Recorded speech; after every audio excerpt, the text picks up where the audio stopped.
Friends, આજે આપણે Chinese શાકજેબ એક અનदेखી ઉડાનનો પહેલો એપિસોડ રેકોર્ડ કરવા જઈ રહ્યા છે અને હું મારા સાથે એક ગેસ્ટ લાવ્યો છું જે મોડાસાથી એમનું તાલુક છે અને મોડાસામાં એમનું ઘર છે અને એમનું નામ છે મોહસીના દાદુ મેમ. મોસ્ટ ઓફ બધા જાણતા જ હશો એમને. આપણે એમને ઇન્ટ્રોડક્શન દઈએ એમનું. અસ્સલામ વાલેકુમ મેમ, કેમ છો? જી બસ અલ્હમ્દુલિલ્લાહ, શુક્ર મહેસાન છે.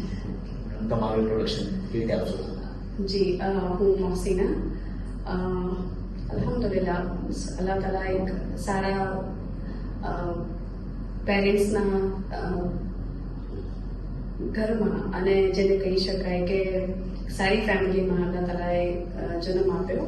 અને એના સાથે સાથે બીજું એક વસ્તુ પણ થઈ કે જ્યારે હું લગભગ 2.5 વર્ષની હતી અને એક થેલેસીમિયા જે વખતે નવો જ બિલકુલ શબ્દ હતો જેને કોઈ જાણતું નહોતું, તો એક અચાનકનું જે કહેવાય ને કે સરસ લાઈફ ચાલી રહી હતી મારા પેરેન્ટ્સની ખાસ કરીને, કેમ કે હું મારા ઓલમોસ્ટ 25 થી 30 વર્ષ પછી એક દીકરી તરીકે મારા દાદીના ત્યાં આવી હતી. એટલે બધાના માટે થોડું શોખ હતું અને એના પછી ડાયગ્નોસિસ થયું કે ભાઈ 6 મહિના પછી કે ભાઈ આટલા બધા રિપોર્ટ્સ ને બધું કરાવે પછી ખબર પડી. આપણે મેમ તમારું ઇન્ટ્રોડક્શન શું આપવું કે તમે હાલ શું કરો છો અને ડિગ્રી તમારા જોડે કઈ છે? જી, તો અલ્હમ્દુલિલ્લાહ અત્યારે હાલ હું ICF ઇન્ટરનેશનલ કોચિંગ ફેડરેશન, જે વર્લ્ડની લીડિંગ કોચિંગ બોડી છે, ઇન્ટરનેશનલ એક્લેમ છે, એમાં એસોસિએટ સર્ટિફાઈડ કોચિસ માટે મિક્સિક પ્લેટફોર્મ છે. એમાં હું મારી પ્રેક્ટિસ કરું છું અને ઇન્ટરનેશનલ એક્લેમ છે એટલે મારા પાસે નેશનલ અને ઇન્ટરનેશનલ ક્લાયન્ટ્સ પણ છે. અને ખાસ કરીને mindset coaching, self leadership, spirituality, communication, આ બધા જ મારા સ્ટ્રેન્થ છે અને એના ઉપર કોચ કરું છું. મેડમના સ્ટુડન્ટ તો મોડાસામાં હશે અને મને લાગે છે મોડાસાના બહાર બી હશે. અને તમે એ જોયું કે આપણે મેડમ થેલેસીમિયાથી અમને મેડમ પીડાતા હતા, એના ઉપર આવીશું આપણે. પણ મેડમને થોડું આપણે એમનું ફેમિલી બેકગ્રાઉન્ડ અને એમનું ફાધર મધરના વિશે આપણે થોડું પૂછીએ. તમારા ફાધર મધરના વિશે થોડું. જી, સો અલ્હમ્દુલિલ્લાહ, જે રીતે મેં વાત કરી કે મારા ફાધર અને મધર, એમાં ફાધર મારા એકદમ જેને કહેવાય ને કે ભાઈ મારા સાથે બહુ જ સૌથી વધારે બોન્ડ જે છે એમના સાથે મારું અટેચમેન્ટ છે. એટલે હું કીધા વગર જે કહેવાય ને, અમે દરેક દીકરી એમ જ કહેતી હોય છે કે એમના ફાધર એમના માટે સર્વસ્વ છે. તો અલ્હમ્દુલિલ્લાહ એક બોન્ડ એવો છે કે જે બધા જ ફેમિલી મેમ્બર્સના સાથે, ખાસ કરીને મારા પેરેન્ટ્સ સાથે પણ, કેમ કે મને નથી લાગતું કે મારા વગર એ કદાચ ખાશે, મને એવું થાય. એટલે એવું એટલા બધા જે કહેવાય કે બોન્ડ છે, જોડાયેલા છીએ. અલ્લાહ તાલા એવો જીવ આપેલો છે અને મારા પેરેન્ટ્સે મારા માટે જે કર્યું છે, કદાચ અલ્લાહ તાલા એમને એના માટે બહેતરીન બદલો આપે અને અલ્લાહ તાલા જન્મમાં સાથે રહેવાનો મોકો આપે. અલ્હમ્દુલિલ્લાહ. જે કહું કે મારી જે સ્ટ્રગલની જે મેં વાત કરી, 2 વર્ષની ઉંમર જે એમણે મારા માટે કર્યું છે, કેમ કે એ વખતના જમાનામાં મારું બર્થ 1979માં અને પછી 82 થી મારા ભાઈનો જન્મ થયો અને એના સાથે સાથે મારા ટ્રાન્સફ્યુઝન શરૂ થયા, બ્લડ ટ્રાન્સફ્યુઝન. એટલે કે એ વખતે પહેલું અમે મારા મુંબઈમાં પહેલું ટ્રાન્સફ્યુઝન મારું કર્યું અને પછી ધીરે ધીરે અમદાવાદ આવ્યા અને 2 વર્ષ સુધી અમદાવાદ લીધું અને પછી અહીંયા મારું જે આપણે સિવિલ જે આપણે કહેવાય મોડાસામાં, ત્યાં 2 વર્ષ સુધી ચાલ્યું. પછી પ્રાઇવેટ ડોક્ટર, કેમ કે એ વખતે એટલું ભયંકર હતું એ વસ્તુ કે બ્લડ ચડાવવું પડશે અને આ લાઈફ લોંગ ચાલશે પાછું. એટલે કોઈને માનવામાં ના આવે કે હવે આ દીકરીની ઉંમર કેટલી, આ દીકરીની લાઈફ કેટલી એમ. અને ઓનેસ્ટલી ઘણા લોકોએ જયારે મારા પેરેન્ટ્સ, કેમ કે સાથે સાથે જે કહેવાય કે ફિઝિકલ તકલીફ તો ખરા, પણ એના સાથે ફાઇનાન્શિયલ ચેલેન્જીસ પણ એટલા જ છે. મેડમ, એમના ફાધરને ઘણા બધા લોકો આપણે ઓળખતા જ હશે, પણ હું એમને પૂછ્યું મેમ તમારા ફાધરનું નામ અને તમારા મધરનું નામ, કેમ કે એમાં જાણવું છે કે કોણ છે કે જેમને સારી તરબિયત કરી છે ને અલ્હમ્દુલિલ્લાહ છે, જી મોટિવેશન બધાને આપે છે. માશાઅલ્લાહ. જી, મંજૂર હુસૈન દાદુ મારા ફાધર છે અને રહીમાબેન દાદુ મારા મમ્મી છે. અને મેમ, તમારું જે આ ફર્સ્ટ ટાઈમ ડિટેક્ટ થયું કે થેલેસીમિયા મેજર છે, તો તમારા ફાધરનું એ વખતે બહુ નાના હશે, કેવું રિએક્શન હતું તમારા પ્રત્યે કે મારી છોકરીને આવું છે? જી, નેચરલી મારી મમ્મીને બહુ છે આવું એમ હજુ પણ કોઈ વખત વાત થઈ જાય તો મને હું બેઝિકલી સાયકોલોજી હવે હું સ્ટડી કરું છું એટલે મને હજુ લાગે છે કદાચ કોઈ વખતે ટ્રોમેટિક સિચ્યુએશન એવું કોઈ કહી જાય અથવા કશું કઈ યાદ આવી જાય તો એમને એ યાદ તાજી થઈ જાય છે એટલે નેચરલી આ વસ્તુ છે. ફાધર તો બહુ જ પહેલેથી પોઝિટિવ હતા અને કે જે છે ચેન્જ થવા નથી. નાવ હાઉ ટુ ફાઇટ, કેમ કે એ વખતનું જે મને બંને પેરેન્ટ્સ ભેગા થઈને જે મને સાચ્યું અને મારી ફેમિલી મેમ્બર્સ અને મારા બધા ચાચા મારા ફઈ બધા એટલું બધું મારા નાનીના ઘરમાંથી પણ એટલું બધું સપોર્ટ મળ્યો કે અલ્હમ્દુલિલ્લાહ એ જે છે ને કે જો સાથ ના મળે ને કેમ કે ઇમોશનલ સપોર્ટ પણ એટલું જરૂરી છે. જે રીતે મેમ પેલા ડિટેક્ટ થયું તમને કોઈ સિમ્ટમ્સ વગેરે હતા અને 4 વર્ષની ઉંમર માટે લગભગ આ ડિટેક્ટ હા પોણા 2 વર્ષની હું બેઝિકલી ઇન્ટરમીડિયેટ કહેવાઉં જે લોકોનું બ્લડ ટ્રાન્સફ્યુઝન 1 વર્ષના અંદર શરૂ થઈ જાય એ પ્યોરલી થેલેસેમિક મેજર કહેવાય છે. જેને કેમ કે ડોક્ટર માને કે 1.5 વર્ષ સુધી તમારી બોડી સર્વાઈવ તો કર્યું ને ગમે તે રીતે એટલે પોણા 2 વર્ષે ડિટેક્ટ થયું અને પછી લગભગ 2.5 વર્ષની ઉંમરથી મારા ટ્રાન્સફ્યુઝન સ્ટાર્ટ થયા. સિમ્ટમ્સમાં મારા મમ્મી એવું કહે છે કે બસ ફીકી પડી જાવ અને પેશાબ એકદમ ખબર પડે કે ભાઈ પેશાબ બી પીળો થયેલો છે ને ચહેરા પર ફિકાશ અને બધાને લાગે કે ભાઈ કેમ પીળી છે અથવા ફીકી કેમ લાગે છે અને ફિઝિકલી કન્ડિશન્સ લાગે કે ભાઈ દુબળી છે એકદમ એવું. એટલે આમ થેલેસેમિયા એવું છે કે કોઈને બહારથી ખબર ના પડે. સપોઝ જે રીતે એક સ્ટેટસ છે એક ખાલી ટેસ્ટિંગ જે એક ટેસ્ટ થાય છે એનાથી જ ખબર પડે કે મીન્સ થેલેસેમિયાના 3 સ્ટેટસ હોય. મેજર, સપોઝ હું મેજર છું, જેનાથી મને મળે એ લોકો કેરિયર કહેવાય એટલે કે મારા મમ્મી પપ્પા કેરિયર છે બરાબર. એ જ રીતે મારો ભાઈ પાછો કેરિયર છે. હવે જયારે પણ 2 કેરિયર ભેગા થાય ત્યારે દરેક પ્રેગ્નન્સી વખતે ચાન્સ છે કે 25% ચાન્સીસ છે કે જે બાળક છે મેજર હોઈ શકે છે. આના માટે શું કરવું જોઈએ? આના માટે તો પહેલા તો એ છે કે આપણા બધા જ સમાજમાં અને અમુક સમાજ એવા છે જ કે જેના અંદર વધારે થેલેસેમિયા ટ્રેન્ડ લોકો હોય. એમાં લોહાણા સમાજ છે, સિંધી સમાજ છે, અમારા વોરા સમાજ છે અને સાથે સાથે આપણા મીન્સ જે કમ્યુનિટી છે એના અંદર વધારે પેશન્ટ જોવા મળે. હું તમને કહું ને કે 10 પેશન્ટમાંથી આપણે જોઈએ ને તો 4 થી 5 પેશન્ટ આપણા હોય છે. એટલે આમાં કોઈ ફિઝિકલ સાઇન નથી. આ જે થેલેસેમિયા મેજરની છે એ તમને લગભગ લેબોરેટરીના રિપોર્ટ્સ તમારે કરાવવા પડે તો એનાથી ધ્યાન આવે છે. મેડમ તમે તો આ સિચ્યુએશન હેન્ડલ કરી, તમારા ફાધરની ફાઇનાન્શિયલ સિચ્યુએશન કેવી હતી? જી માશાઅલ્લાહ, જે રીતે છે કે અલ્લાહ તાલાનું શુક્ર એહસાન છે કે આપેલું છે અલ્લાહ તાલા તો અલ્હમ્દુલિલ્લાહ મારા પછી બધું કરી શક્યા.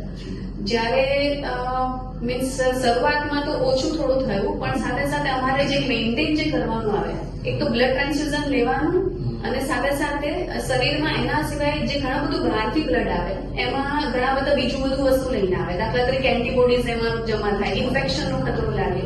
સાથે સાથે મેઇન જે વસ્તુ થતી હોય છે અમારે જેના સાથે મેઇન લડવાની છે એ લડાઈ છે આયરનના સાથે. કે જે બહારથી બ્લડ લઈએ છે એમાં આયરન છે. અમારી બોડી આયરન બનાવે છે, બ્લડ સેલની લાઈફ એટલી નથી. કેમ કે થેલેસેમિયામાં થતું એવું છે કે અમારું શરીર બ્લડ તો બનાવે છે પણ બિંગ થેલેસેમિક મેજર જે જેનેટિક ડિસઓર્ડર છે એ અમારા લોહ તત્વના અંદર રેડ સેલના અંદર ડિફેક્ટ છે કે એની લાઈફ સામાન્ય માણસો 120 ડેઝ હોય. અમારી લાઈફ અમારા રેડ સેલ એટલા સ્વસ્થ નથી કે 120 ડેઝની લાઈફ એની હોઈ શકે. એનો લાઈફ સ્પાન નાનો છે એટલે જલ્દી મરી જાય જેના કારણે અમારે હેમોગ્લોબિન અમારું ડાઉન થઈ જાય અને અમને બહારથી લેવાની જરૂર પડે. નોર્મલી હિમોગ્લોબિન લગભગ મેલ હોય તો એનું 14 to 15 તો 13-15 હોય તો ચાલે અને ફિમેલ્સમાં ઓલમોસ્ટ 11 to 12. તમારું કેટલું થઈ જાય?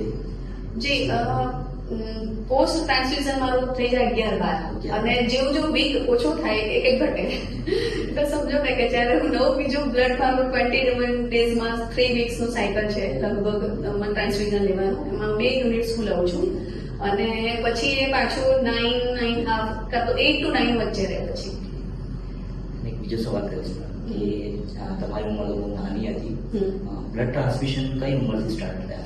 જેમ મેં કીધું 2.5 થી 2.5 વર્ષે મારું સ્ટાર્ટ થયું. ઓકે, એ વખતે તો મને હોય પણ જેને તમારો કોર્સ સંભાળ્યો કે તમે મોટા થવા લાગ્યા તમારા ફિલિંગ્સ કેવી હતી વગર કે મારે આના સાથે જિંદગી જીવવી? હા, હું તમને કહું કે જે શરૂઆતમાં મને જે જે છે ને કે બ્લડ ટ્રાન્સફ્યુઝન છેલ્લી જે આમ યાદ હોય તો એ એવું છે કે ભાઈ મને બહુ બધું મનામણા કરે, કેમ કે એ વખતે તો પેલી કેન્યુલા હોતી નહોતી, પેલી નીડલ હોય લોખંડની, બરાબર, અને એ પિંચિંગ થાય અને જે અંદર થાય એ વખતે મને થોડી યાદ છે કે બધા મારો હાથ પકડીને બેસાડે અને મારા મમ્મી પપ્પા છે સાથે, અને મને હમણાં પેલું શું કહેવાય એ 3 કલાક કાઢવાના એ સિચ્યુએશનમાં, એટલે એ થોડો એ જે પીરિયડ છે તો મારા મમ્મી પપ્પા માટે સૌથી કઠિન હશે, કેમ કે મને તો ખબર નથી એ વખતે, હું એટલી હતી નહીં. પણ પછી દાખલા તરીકે હું સ્કૂલમાં આવી, સ્કૂલની પણ હું વાત કરું કે જયારે લગભગ એના કારણે મેં મારું પહેલું ધોરણ મેં અટેન્ડ કર્યું જ નથી, અને ડાયરેક્ટ હું મારા ક્લાસમેટ્સમાં સૌથી યંગેસ્ટ, એટલા માટે કે મેં પ્રી કેજી નથી કર્યું. આ જ સિચ્યુએશનમાં કે જઈશ, ઇન્ફેક્શન લાગશે, બીમાર થઈશ તો મને અટેન્ડ ના કરવા દે, ડાયરેક્ટ એડમિશન મારું પહેલા ધોરણમાં લીધું, અને એમાં મેં આખું વર્ષ લગભગ નથી હું ગયું. લગભગ 3જા ધોરણ સુધી મારી થઈ, અને મારા મમ્મી જે છે એ મને મૂકવા આવે સ્કૂલ, અને છતાં હું માંડ બેસું, કેમ કે પેમ્પર્ડ એટલી જ હતી, એટલું પ્રોટેક્ટિવ વાતાવરણમાં રહીએ આપણે. એટલે આ છે. અને મને જે યાદ છે કે પછીથી હું સ્કૂલ છૂટે, મીન્સ 5 વાગે, જે વખતે ડે સ્કૂલ હતી, મખદુમ જ મારી સ્કૂલ છે, તો એ ત્યાંથી પછી હું બ્લડ ટ્રાન્સફ્યુઝન માટે જાઉં, એટલે અમારે સાંજે 5:30 જઈએ અને પછી રાત્રે 9:30-10 વાગે ઘરે આવીએ. આ પહેલાનું હતું કે ભાઈ મારી સમજો ને, આ મારું સર્કલ, મીન્સ આ મારી સાયકલ આખી રહી હશે જ્યાં સુધી હું 8થમાં આવી, ત્યાં સુધી. હા, અને ત્યારથી પછી તો એવું થઈ ગયું કે ભાઈ હવે there is no option. ત્યારે પેલું છે મારું હંમેશા એક કોટેશન છે, હું એ બધામાં યુઝ કરું કે when you feel there is no option then actually you are rising, because એ વખતે ખબર પડે કે હવે આના વગર તો હવે આ રીતે ચાલવાનું છે, કોઈ સોલ્યુશન જ નથી. તો when you don't have any option then naturally you feel that yeah I have to survive. તો પછીથી અલહમદુલિલ્લાહ જિંદગીમાં સમજો ને કે વણાઈ ગયું એમ, એટલે થેલેસીમિયાને આમ કે ભાઈ એક્સેપ્ટ કરી લીધું, અને એવું એક્સેપ્ટ કર્યું કે ભાઈ આ છે. હવે મારા પ્રોગ્રામ્સ જે બને ને એમ બને કેવું કે 21 days 3 સિક્વન્સમાં બની જાય, કે ભાઈ 3 સડન બ્લડ ટ્રાન્સફર. અત્યારે મારે કેન્ડલ હોય કે ભાઈ આ 21 days છે, આ 22nd જવાનું છે, એટલે મારા વર્કશોપ કે મારી ટ્રેનિંગ કે મારા કોઈ પણ હોય એ વખતે નહીં, ફેમિલીનો કોઈ પ્રોગ્રામ કરવો હોય તો કે ભાઈ આ દિવસે નહીં, એટલે આ રીતનું બધું શેડ્યુલ કરવું પડે કે અમારું બ્લડ ટ્રાન્સફ્યુઝન. જી જી. અને મેડમ મખદુમ હાઈસ્કૂલમાં તમે સ્ટડી કર્યું, તો કોઈ ટીચર તમને યાદ છે જે બહુ સપોર્ટિવ હતું? ઘણા બધા એવા, સમજો ને કે અલ્હમ્દુલિલ્લાહ એટલા સરસ લોકો મને આપ્યા, એટલા સારા ટીચર્સ મને મળ્યા. અલ્હમ્દુલિલ્લાહ આપણે પ્રાઇમમાં વાત કરું તો ઘણા બધા ખાન સાહેબ છે, કે પછી ચડી સાહેબ છે, કે પછી રજિયાબેન છે, કે પછી રેહાનાબેન છે, કે એના પછીથી આગળ જવો તો તેજુરટિયા સાહેબ છે, બાબુ સર છે, માશાઅલ્લાહ બધા જ એટલા બધાના સપોર્ટ કર્યો. અને અલ્હમ્દુલિલ્લાહ કોલેજીસમાં પણ માશાઅલ્લાહ એટલા સરસ લોકો છે. હવે એ બધાના જે જઈએ છે તો એમ શું કહેવાય, એમ કે આપણને કે અલ્લાહ તાલા એક સારી પોઝિશન પર લાવ્યા. આજે મેમ આટલા મોટિવેટેડ છો તમે, વિડીયોઝ બી જોઉં, યુટ્યુબ પર બી એક્ટિવ છો, ઇન્સ્ટાગ્રામ પર એક્ટિવ છો, અને યંગસ્ટર્સનો એક બોન્ડિંગ તમારા જોડે છે, તો તમારું રોલ મોડલ કોણ છે? જી, આમ તો અલ્હમ્દુલિલ્લાહ બધાના જોવા જોઈએ, મુસાસમ છે આપણા માટે રોલ મોડેલ છે, બધાના જ માટે. જેટલું એમના મીન્સ આપણે એટલું બધું નથી ફોલો કરી શકતા, આપણે ભલે ગમે ટ્રાય કરીએ, પણ અલ્હમ્દુલિલ્લાહ ટ્રાય કરીએ છીએ કે જ્યાં સુધી આપણે સારી રીતે જે પણ કરી શકીએ ટ્રાય કરું છું, અને એના પછીથી છે તો એ મારા પપ્પા છે. તો અલ્હમ્દુલિલ્લાહ રીતે છે, એ સિવાય જ્યાંથી પણ સારું મળે છે આપણે ટ્રાય કરીએ છીએ, આપણે પોતાના એન્હાન્સ કરીએ. તો આ જર્નીમાં થેલેસીમિયા મેજર તમને શું લાગે છે કે જે અવેરનેસની જરૂર છે આપણા સમાજમાં? બહુ જ, જે મેં કીધું કે જ્યારે પણ એકચ્યુઅલી વસ્તુ શું થઈ રહી છે કે સિરિયસનેસ ખબર નથી વસ્તુની.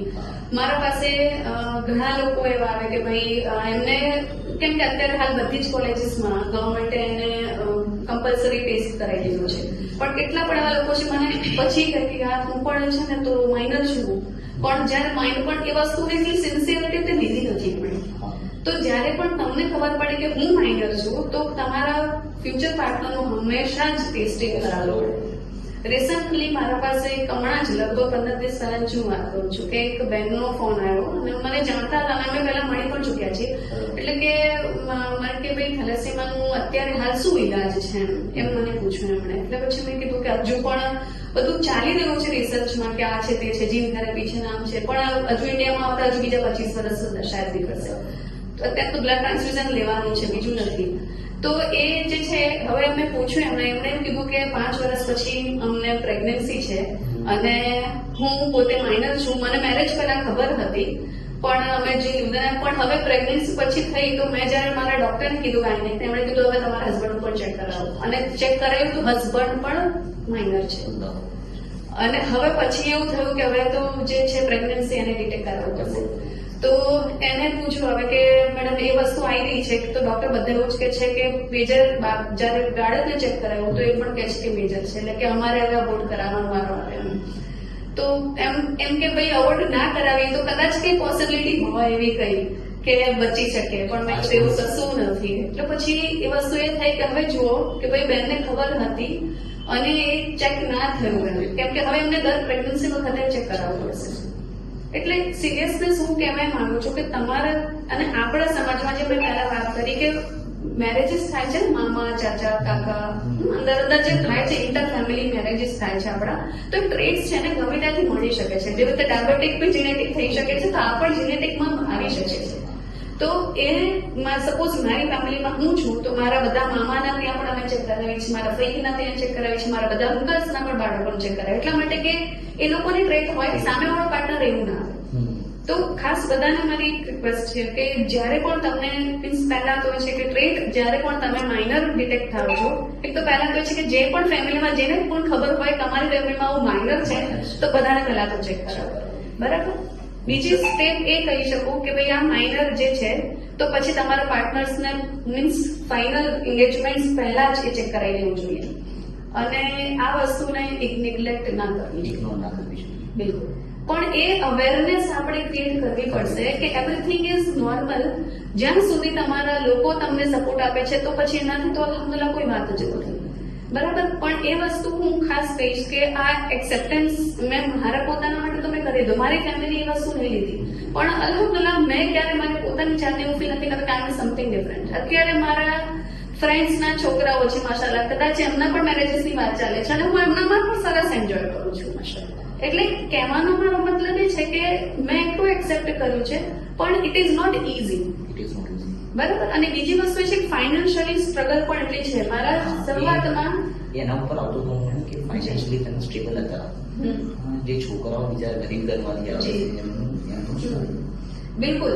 જે મેં તમે વાત કરી કે શરૂઆતમાં જયારે 85 થી લઈને 95 ટુ આઈ થિંક ટિલ 1999 સુધી, એટલે કે જ્યાં સુધી હું 9th હતી ત્યાંથી લઈને મેં મારા ગ્રેજ્યુએશન સુધી અમારો એક પંપ આવતો હતો, એટલે કે અમે સ્કિનના નીચે રહીએ. જે મેં કીધું કે થેલેસેમિયા બ્લડ તો લેવાનું પણ સાથે બીજું દુશ્મન અમારી સાથે આયરન છે, તો આયરનને બહાર કાઢવાનું અને બ્લડ લેવાનું, એ બંનેનું બેલેન્સ જેટલું થાય. નહીં તો શું થાય કે પછી એ તમારી બોડીમાંથી પેલું છે ને બીજા બધા ઓર્ગન્સને માલફંક્શન કરે, એટલે એમાં હાર્ટને નુકસાન કરે, જે છે પેન્ક્રિયાસને, બીજી ગ્રંથિઓને નુકસાન કરે, એટલે એ બેલેન્સ કરવું પડે. અને જે મેડિસિન છે ને અમારી એ આયરનને બહાર કાઢવાની, જેને અમે ચિલેશનની પ્રોસેસ કહીએ છીએ, એની જ આવે છે વધારે રેગ્યુલર મેડિકેશન. હા, એ. અને જે શરૂઆતમાં મેં વાત કરી તમને કે એ વખતે અમે અત્યારે હાલ તો બધું ઓરલ ચિલેશન થઈ ગયું છે, બધી ઓરલ મેડિસિન આવી ગઈ છે, પણ એના પહેલા કોઈ જ હતી નહીં. 1999 સુધી એટલે કોઈ જ હતી નહીં. અને ત્યારે મારે મારા સ્કિનના નીચે મારે પંપ રાખવો પડે અને ધીમે ધીમે એ જે વોલ્યુમ જાય. મારા પપ્પા દુકાનેથી આવે અને 3 વોલ્યુમ ભરે અને પછી મને લગાવે અને એ લગભગ 48 અવર સુધી મેં 48 અવરથી વધારે કરેલું છે, રાખેલું છે. અને એના સાથે સાથે હું મારી ભણવાનું પૂરું કર્યું, મારું બીએડ, ઇવન કે 3 વર્ષ સુધી મારી જોબના હું જતી હતી લગાવીને જ અને ઘરમાં બધું જ કામ કરવાનું એવું કશું. એટલે એ વસ્તુ છે કે મારે પોતાને જાતે સાથે સાથે મારા મા બાપે કશું એવું નથી વિચાર્યું કે શી ઇઝ ડિફરન્ટ ઓર બીજું કઈ છે.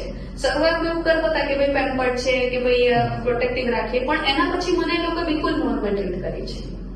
આ વાત જોઈને મેડમ થેલેસેમિયા મેજરમાં બી આટલો બધો અલ્લાહનો શુક્ર કલર છે મેમ. એવા લોકોને શું કહેતા તમે કે જે નોર્મલ હોય પણ આ નથી અમારા જોડે, આ નથી, આ નથી, તમે શું કહો છો? એક જ હું કહીશ કે અલ્લાહ તાલાએ જે જિંદગી આપી છે માશાઅલ્લાહ, તમને જે સ્વસ્થ આપેલું હોય તો જેટલો અલ્લાહ તાલાનો શુકર કરવો એટલો ઓછો છે. અને લાઈફ છે ને એને અલ્લાહ તાલાએ જેના માટે તમને અહીંયા પેદા કર્યા છે એ જે પણ તમે તમારાથી અહીંયા આપી શકો, સારું કામ કરી શકો, બસ એને એક નવાજી છે સમજવાની છે લાઈફને, અને તમે એને સારી રીતે ઉપયોગ કરો, બસ એ છે. તમારી લાઈફનું ને કોઈ બેસ્ટ ઇન્સિડન્ટ, બેસ્ટ કોમ્પ્લિમેન્ટ તમને મળ્યો હોય કઈ યાદ આવતું હોય? માશાઅલ્લાહ ઘણું બધું છે. બેસ્ટ કે મને આખી જિંદગી યાદ રહેશે કોમ્પ્લિમેન્ટ આપો. જી જી. તો અત્યારે હાલ પણ મીન્સ જ્યારે એવા જ મેસેજ, જ્યારે મારા કોચિંગ જે મારા ક્લાયન્ટ્સ અમુક કરતા હોય, મારા સ્ટુડન્ટ જ્યારે મેસેજ કરે કોઈ જગ્યાએ એમને કશે સક્સેસ મળે અને મને મેસેજ કરે, આઈ થિંક એ વધારે મને ફ્રૂટફુલ લાગે છે કે ચલો કે ભાઈ તમારાથી આટલું શીખ્યા. અથવા મારા જે કોચિસ જે બધા રડતા આવે એમ અને પછી અલહમદુલિલ્લાહ એમનામાં જે ગ્રોથ થાય એને હું જોઉં છું અને એ મેસેજ કરે ત્યારે માશાઅલ્લાહ બહુ સારું ફીલ થાય છે. ઇંગ્લિશ ટીચિંગ બી મેં તમે કરાવો છો? હા, સ્પોકન ઇંગ્લિશ. હા, સ્પોકન ઇંગ્લિશ છે, લીડરશિપ ડેવલપમેન્ટ છે. ઇંગ્લિશ સ્પોકિંગ જરૂરી છે આજના સમયમાં? બહુ જ જરૂરી છે. હવે તો ઇસેન્શિયલ લાઈફ સ્કિલ્સ હું એમ કહું એને. અને આપણા ઘણા બધા સ્ટુડન્ટ આ પીટીની તૈયારી કરે છે. જી હા. એટલે પીટી છે એ જે છે કે ભાઈ આપણે અમુક લેવલ પર CFR જે આપણે લેવલ એને કાઉન્ટ કરીએ આઈએલટીએસમાં કે પીટીમાં એટલા બેન્ડના ઉપર છે. સ્પોકનની હું વાત કરું થોડું તો એ છે કે એ કમ્યુનિકેશન છે. કેમ કે પીટી અમુક દાખલા તરીકે ભાઈ મારે આટલા બેન્ડ આમાં જોવું હોય અથવા મારે ફોરેન જોવું હોય તો લાવવા પડે, એમની ક્વોલિફિકેશન છે. બટ હું ફોકસ વધારે એ જ કરીશ કે તમે કમ્યુનિકેશન સ્ટ્રોંગ બનાવો. એટલા માટે કે communication is not only about words, એમાં તમારી બોડી લેંગ્વેજ, એમાં તમારું કોન્ફિડન્સ, તમારી થોટ પ્રોસેસ બધાનો જ સમાવેશ થાય છે. એટલે કમ્યુનિકેશન ઇઝ ઇસેન્શિયલ. અત્યારના જમાનામાં ગમે ત્યાં જાઓ, પછી તમે પ્રોફેશનલ હો કે તમે પેરેન્ટ હો કે તમે ગમે તે ફિલ્ડમાં હો, વાતચીત ઇમ્પોર્ટન્ટ છે. એક્ઝેક્ટલી. ઓકે, હવે તમારું ક્યુઝ નોલેજ કરી છે, તમને પૂછીશ કે એવો કોઈ પાર્ટ તમારી લાઈફમાં કે તમે થાય કે તમને હું ચાન્સ આપું કે તમે પાછળ જઈને હું એને સુધારી શકો છો? જી. તમે કયું સુધારો? હા, ઓનેસ્ટલી જે મારી પ્રોફેશનલ લાઈફના અંદર હવે બે જે મેં ભૂલો કરી છે, એક શાયદ કે હંમેશા પ્રોફેશનલ લાઈફમાં રિટન કમ્યુનિકેશન કરવું જોઈએ, ના કે એમ મેં શીખ્યું છે. Written communication? જી. એનો ઇમ્પોર્ટન્સ એટલા માટે કે પ્રેડિક્શન છે ને, સપોઝ આપણે કઈ વાત કરીએ છીએ પણ થર્ડ વ્યક્તિ આ જ વસ્તુને વાત કરશે તો એ શાયદ અલગ રીતે વાત કરે. ઓકે, હા, પણ રિટર્ન શબ્દો જે છે ને બોલાય છે, એટલે ડોક્યુમેન્ટેશન થવું જોઈએ તમારા કામનું. હરેક ચીજ ડોક્યુમેન્ટેશન. જી. ઓકે, અને બીજો એક ક્વેશ્ચન કે મેમ તમે ડેફિનેશન, કામયાબીની ડેફિનેશન તમે કેવી રીતે આપશો? When you feel that what you are doing, you are enjoying that, I think this is success for me. Success. જી. When you are feeling happy and fulfillment with your work, with બાકી સક્સેસની definition ઘણી બધી છે. For example હું કહું કે parent તરીકે success definition છે કે તમે તમારા બાળકને સારી રીતે પેરેન્ટિંગ આપો છો. તો આ ઘણા બધા છે, પણ અત્યારે બિંગ અ પ્રોફેશનલ હું એવું માનીશ કે ભાઈ હું મારા કામને એન્જોય કરું છું અને એનાથી લોકોને ફાયદો થઈ રહ્યો છે, મારું વિઝન એનાથી ફૂલફિલ થઈ રહ્યું છે, then I think it is successful. Youngsters આપણી વોચ કરશે તો એક મેસેજ તમે યંગસ્ટર્સને આપો, શું આપશો મેસેજ? જી, તો બધાને હું એ જ કહીશ ખાસ કે it is a skill oriented age. દરેકને કોઈના મીન્સ અલ્લાહ તાલે આપણને ઘણી બધી રીતે નવાજ્યા છે, બરાબર. દરેક માણસમાં કંઈ ને કંઈ સારું પડેલું છે. બસ હું એ ઈચ્છું છું કે દરેક માણસ એ જુએ કે મારામાં સૌથી બેસ્ટ શું છે અને એના પોટેન્શિયલને લાવવાની કોશિશ કરશે. અત્યારે ઘણી બધા ડિસ્ટ્રેક્શન્સ છે, આજુબાજુ જ્યાં નજર કરો ત્યાં ડિસ્ટ્રેક્શન છે. અને હું જે ફિલ્ડમાં છું મને એવું લાગે છે કે અત્યારે પ્રોબ્લેમ જ એ છે કે મને ક્લેરિટી ક્યાંથી આવે, કેમ કે ઇન્ફોર્મેશન એટલો બધો ઓવરલોડ છે, માણસ છે અટવાયેલો છે એના અંદર. તો એને પોતાને જોવું કે ભાઈ મારા માટે શું છે અહીંયા, હું મારી સ્કિલ સારી શું છે, હું કઈ રીતે આનો સૌથી સારો ઉપયોગ કરી શકું છું અને હું એને કેવી રીતે એને ઉભારવું હોય, એને એના માટે જેને પ્રયત્નો કરવા જોઈએ અને સ્કિલ બેઝ આગળ એને જવું જોઈએ. આના ઉપર હું બી એક વાત કહીશ કે હાલ જે જમાનો છે સોશિયલ મીડિયાનો છે. સોશિયલ મીડિયા પહેલા બી એ બધા ઇન્સિડન્ટ થતા જ હતા કે પેલેસ્ટાઇનનો મુદ્દો છે કે પછી પોલિટિક્સના બધા જે છે આ બધું ચાલતું જ હતું. પણ આજનો દોર એવો છે કે સોશિયલ મીડિયાના જરીએ હરેકના જોડે બધું ન્યૂઝ પહોંચી જાય છે અને એટલો હલ્લો ક્રિએટ થઈ જાય છે કે એટલું બધું ઇન્ફોર્મેશન દિમાગમાં ભેગી થઈ જાય કે માણસ કન્ફ્યુઝ થઈ જાય છે. તો એ જ મેં વાત કરી કે તમારા જોડે એક કોન્સેપ્ટ હોવો જોઈએ કે મારે આટલો સુધી જ લિમિટ છે સોશિયલ મીડિયા. જી. ઓકે. અને બીજું એક એ છે કે પોતાના ગ્રોથના માટે you start thinking about your own. કેમ કે જે છે ને ચડકાટ બધાને ગમે છે, પણ એ બીજાના પર્સપેક્ટમાં, બીજાના કોન્ટેક્સમાં આપણે પોતાની કમ્પેરિઝન કરીએ છીએ. જ્યારે હું મારે સૌથી બેસ્ટ વર્ઝન હું વાત કરું તો યુ આર યુનિક, જે રીતે વાત કરી, તો તમે તમારી લાઈફને તમારા કોન્ટેક્સમાં જુઓ કે ભાઈ મારા ફ્રેન્ડ છે એની લાઈફ આ રીતે બેસ્ટ છે, પણ જરૂરી નથી કે એની સારી લાઈફ છે મારી પણ એ જ રીતે સારી લાઈફ હોય. તો એ વસ્તુને ખાસમાં ધ્યાન રાખીને કે તમે તમારું વિચારો અને આ બધી વસ્તુથી ભ્રમિત ના થઈએ આપણે, જેથી કરીને આપણો ગોલ છે ને કે ભાઈ હું મારા મા બાપ માટે સારું બનું, મારા સમાજ માટે સારું બનું અને કશું લોકોને સારું આપવું. સ્પિરિચ્યુઅલિટી મેમ ઇમ્પોર્ટન્ટ છે. બહુ જ. તમને કેવી રીતે હેલ્પફુલ થઈ આ જર્નીમાં? જી, સ્પિરિચ્યુઆલિટી ઇઝ કે ભાઈ હું મારે અલ્લાહ તાલાના સાથે શું નાતું છે. બરાબર. સપોઝ જે છે આપણે તકવા, હું અલ્લાહ તાલાથી જેટલું ડરીશ હું એટલી સારી માણસ છું એઝ અ મુસ્લિમ આપણે. બરાબર. મારા ઇફ સપોઝ હું એવું વિચારું કે ભાઈ અહીંયા આ જે પોડકાસ્ટ હું તમારા જોડે કરું છું એ પણ એ છે કે એક સારો મેસેજ આપણે ઓડિયન્સ સુધી પહોંચાડીને એનાથી અલ્લાહ તાલા ખુશ થાય, તો એ છે મારા માટે સ્પિરિચ્યુઆલિટીનો ઝરિયો છે. તો જે પણ આપણે કામ કરીએ છીએ ultimately it should lead to the happiness or pleasure of Allah. તો એ આપણા માટે બધાના માટે જે છે કે ભાઈ આ સ્પિરિચ્યુઅલિટી. પણ તમે કોઈ કામ કરો, હું તો એમ કહું કે મારી બહેનોને કે તમે એવું વિચારો હું ભણેલી ગણેલી છું અને મારે રોટલી બનાવવાની છે, પણ એમ કે તું રોટલી બનાવીને તારા ઘરવાળાને ખુશ કરે છે તો અલ્લાહ તારાથી ખુશ થાય છે. એ પણ એક સ્પિરિચ્યુઅલિટી છે. મેડમ જોડે વાતચીત બહુ સારી છે રહી છે અને એપિસોડ ઓનગોઈંગ છે, પણ ટાઈમ આપણા જોડે બહુ ઓછો છે અને મેડમનું કોમ્યુનિકેશન એવું છે કે આપણે એને લીવ નથી કરી શકતા. પણ આજે મેડમ તમારી જોડે વાત કરીને બહુ મજા આવી, મોટિવેશન બહુ સખત મોટિવેશન મળ્યું અને એક લાસ્ટ મોટિવેશન લાઈન તમે મારા ઓડિયન્સને કહી દો, એક લાસ્ટ કે જિંદગી જીવવાનું તમારું શું જોઈએ અને શુક્ર છે અલ્લાહ તાલાનું શુક્ર છે કેવી રીતે તમારી. જી, તો અલ્હમ્દુલિલ્લાહ પહેલા તો એ છે કે મારું હંમેશા એ જ વસ્તુ છે કોઈ પણ સિચ્યુએશનમાં કે અલ્લાહ તાલા તારો શુકર ને એહસાન છે હર હાલમાં, જે હાલમાં તું રાખે છે, હર મહેમત પર તારો શુકર છે. ઇવન પરેશાનીઓ ક્યારે આવે છે તો એ આપણા માટે ચેલેન્જીસ લઈને આવે છે અને શાયદ હું મારી જાતની વાત કરું અત્યારે પોતે તો આઈ થિંક થેલેસીમાં કદાચ ના હોત ને તો મને જિંદગીનું ખરેખર પર્પઝ ખબર ના હોત. તો એક આ જે વસ્તુ છે કે એનાથી મને ખબર પડી કે હું બીજું શું સારું કરી શકું છું. બરાબર. મારા પાસે બીજા શું આ વસ્તુઓના કારણે મારી લાઈફ એવી શું ડિફરન્ટ છે કે બીજા નથી કરી શકતા હું કરી શકું છું. બરાબર. તો એક જે છે કે ભાઈ અલ્લાહ તાલા જ્યારે પણ તમને આજમાવે છે ત્યારે પણ એના પાછળ કશું ને કશું એમ છે એ તમને ખબર નથી. That is hidden. હિકમત છે, એ અલ્લાહ તાલાની હિકમત છે.